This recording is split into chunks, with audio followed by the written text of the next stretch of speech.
The hardest shift I had was moving from acting into entrepreneurial side businesses where I was no longer perceived as a person who was an actor, and I was now Mm, perceived as a business person. Um, Took a long time. Took 5 years basically to start being taken seriously. And you need to be able to show the fruits of your labor.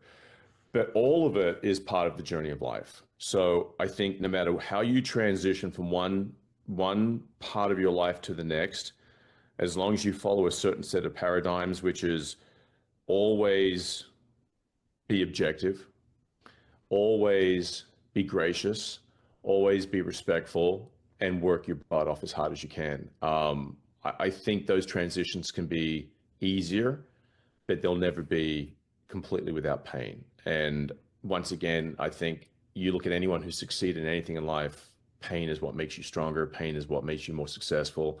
Because anyone who lives in a space of pleasure and comfort never grows. So pain and discomfort leads to growth. Growth leads to success, but you have to follow the basic adages that we're all business people no matter what you do. And if you follow that, you have a chance of transitioning from one to the other, even if they don't connect. On paper, what I do had my transition didn't make sense on paper, but esoterically it makes sense. In acting and modeling, for that example too, the objection is, or the rejection, I'm sorry, is greater, I think, than most others because you're being objectified. It's got nothing to do with your internal sort of hmm clock, your internal characteristics. Although you could argue, there are some people that have that it factor. That's an hmm internal thing. That's not an external thing. That's endogenous, not exogenous. It's not just how you look, because you can go and I've had auditions in the past where it'd say the character breakdown. You really go, it's me. Looks like me, sounds like me, everything is me. So you think all you need to do now is get the dialogue right. If I get the dialogue right, I'll get this job. And then you'll see who they cast, and they cast someone who looks nothing like you. mm And you'll think, what happened? I don't understand it. It's me. It must be me. It's me. And then you start to go on this, it was me. There's something wrong with me, but it's not. The more you do it, the more you start to understand is that the people in positions of power, I would say 8 times out of 10 have no idea what they want mm until it walks in the room.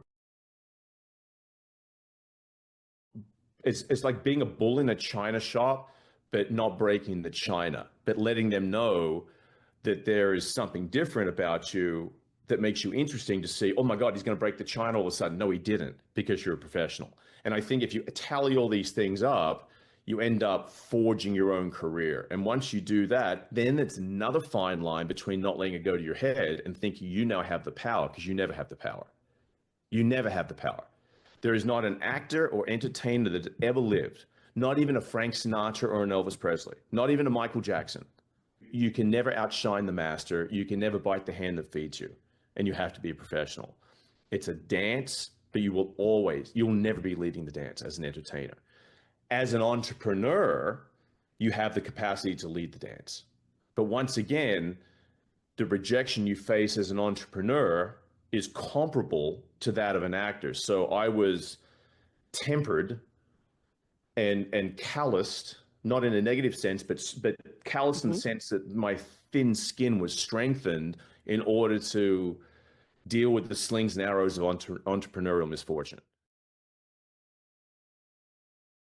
My character on Young and the Restless in 2011 was killed off by the head writer, and I couldn't understand it. It made no sense because I'm at this point in my life, I was a business person first. Um, and to me, everything was good business. It's either good business or it's bad business. And the head writer at the time decided they wanted to kill off my character because my character was popular, and they thought it'd be this big story moment, and it would be a burst in the ratings and whatever. I'd always kind of thought that I was in the hands of people that knew what they were doing. So when I was killed off, I went, they don't know what they're doing, because the fans instantly went ballistic, they rented an airplane, flew it above CBS with a banner saying, with a thing, flew it around saying, bring Daniel Goddard back as Kane. So at that point, I got a call from Sony, who owned 51% of the show, and basically it was rectified. You can have multi-tiered businesses, but at the end of the day, the business that oversees all the business generally has one thing on mind, which is the stock price, the shareholder respect and value for that company.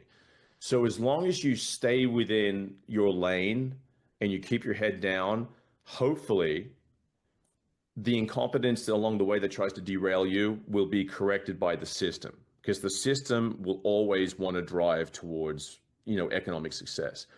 I really just saw with just clarity the way the machine operates and the way that we are just cogs in the machine. And once you accept it, it's not personal, then you can put that to rest and then say, how do I be the most efficient cog in the machine?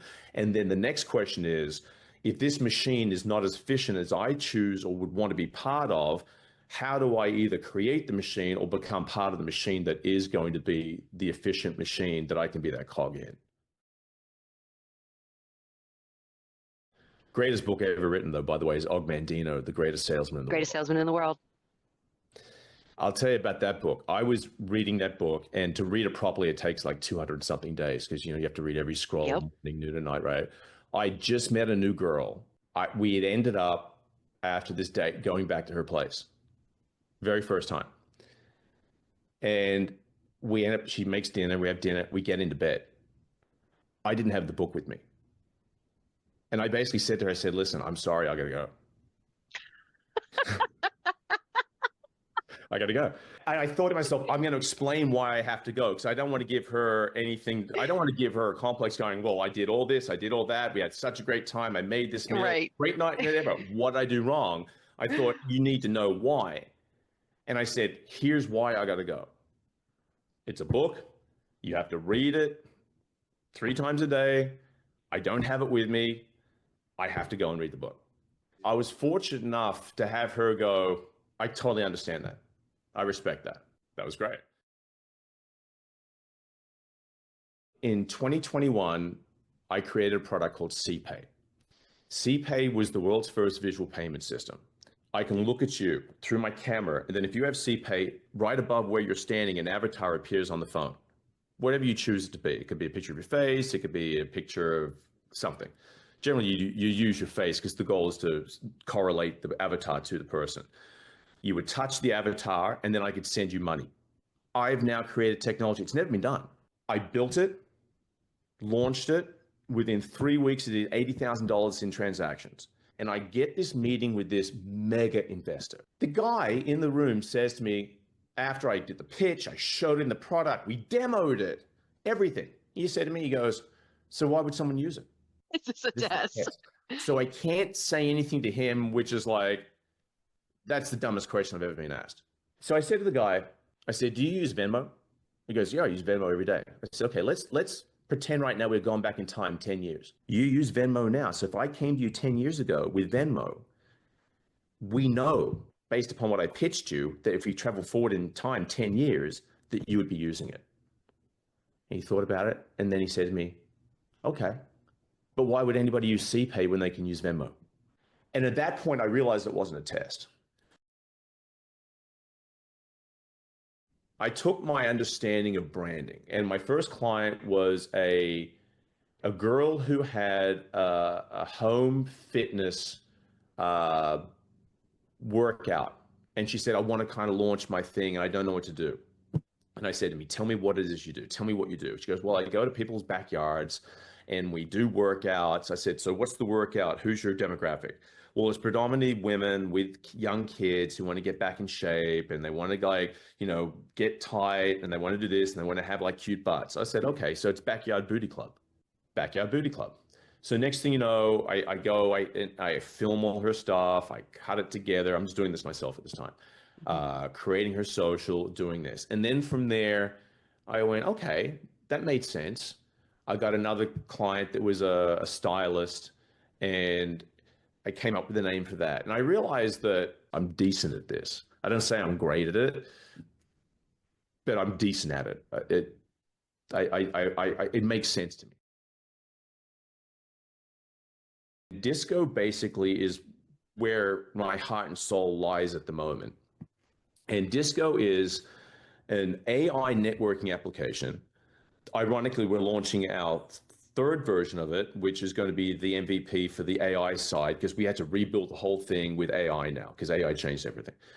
And it allows people to create a profile, choose from 100 social tags that are preset and 100 work tags. You can also add your own tags if you want, but generally we have like 100. Every job, every occupation, every hobby, whatever. You choose, just click, click, click, click, click, click, click. You make your profile.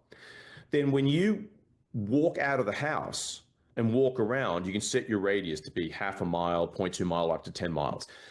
If anyone enters that geofence radius as you walk, it follows you around, you match. The app notifies you that person's in your area. It'll say you have, say, 10 tags in common, 5 tags in common, 20 tags in common. You then see the person's profile, you see the tags you have in common, you tap the tags that you want to talk to that person about and send an AI message. And the AI message will be an icebreaker for, hey, we're in this proximity, we have all these things in common, it's good to meet you. I've just reached that point where I sort of found peace in so many different aspects of my life, where before it was just turmoil. And I would just want listeners who are at a crossroads in their life, or even if they haven't reached a crossroad, they're in the big open wide parking lot and they don't know what direction to get out of the parking lot, just to realize that as long as you have a passion, it doesn't matter if it's repairing old shoes or trimming the roses in a garden. As long as you have a passion for something, then you're so far in front of everybody else. Because most people are just automatons who are just robotically grinding their way through life until they die. And the goal in life is to do more than that. If you enjoy this podcast, please make sure to subscribe. And to stay updated on everything that the Action Catalyst is up to, make sure to follow us on Facebook and Instagram at Action Catalyst Podcast and on Twitter at Catalyst_Action. And thanks for listening.